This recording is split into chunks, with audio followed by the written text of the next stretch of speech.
Lääne-Virumaal Vinni vallas pandi nurgakivi Vinni biogaasijaamale, mis valmides hakkab tootma kohalikust sõnnikust nii elektrit kui ka soojust. Investeeringu kogumaksumuseks on umbes 5 miljonit eurot ning biogaasijaama ehitus lõpeb plaanide kohaselt selle aasta lõpul. Ehitust toetas ka KIK. Vinni biogaasijaama on vaja kindlasti selle jaoks, et kohalikud farmerid saaksid oma sõnnikuga midagi kasulikumat ette võtta, et seda ka nagu täna näha olevalt põllu peale lihtsalt lõhnama ei pandaks, vaid saaks sellest gaasi välja võtta, sellest gaasist saaks teha sooja, elektrit ning selle siis ka põllu peale tagasi panna. Hetkel on ehitatud Aravetel üks selline jaam, ehitame ise Oisu ühte sellist jaama ja nüüd siia Vinni. Kindlasti ressurssi on jaamade ehitamiseks veel. Ka vallale on biogaasijaama valmimine kasulik. Põhieesmärk oli ikka valla poolt, et see põhjavee kaitsmine. Muidugi ettevõtjatel on ka energia tootmine ja sooja tootmine, et iga ettevõte ju peab saama kasumit.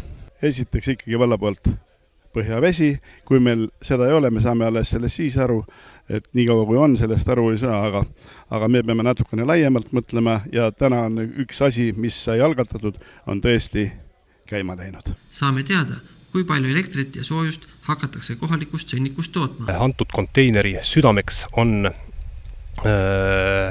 General Electricu gaasi tootmismootor komplektis generaatoriga ja antud komplekti võimsuseks on 526 kilovatti elektrivõimsust ja 566 kilovatti soojuslikku võimsust. KIK-i seisukohalt on sellise koostootmisjaama toetamine vajalik ja kasulik. Sellest toodetakse biogaasi põletatakse koostootmisjaamas ja sellest energiast köetakse Vinni asula elanike eluasemeid ja omakorda müüakse ka Eesti energiavõrku elektrit, mis omakorda annab võimaluse ka selle kohaliku sooja hinda mõistlikus piiris hoida. Nii et selles mõttes on sellised projektid hästi olulised ja KIK-ist on neid toetatud terve rida. Selliseid biogaasijaamu on Eestis kerkimas tervelt 4, Vinni on üks neist. Kohalik põllumees soovitab aga uued lehmad aretada. Rõõm kuulda ja rõõm näha, et see läga hakkab ikka väärtust saama läbi selle biogaasi tehase, et rakendame selle õieti ära, et selliste sõnnikust tuleb ikka energiat, soojust, valgust on meil kõigile vaja. Ja see piimaga on paraku, kui teda vähe on, siis on teda makstakse hästi ja kiiresti, kui teda palju on, siis makstakse kaua ja vähem aga õigel teel oleme, et energiat soojust on kõigil vaja. Ettepanek äkki siin, et välja aretada selline tõug Maaülikool, et annaks energiarikkamat sõnnikut ja viima äkki ei olegi nii palju vaja. Maavanem arvates oleks Lääne-Virumaale selliseid jaamu juurdegi vaja.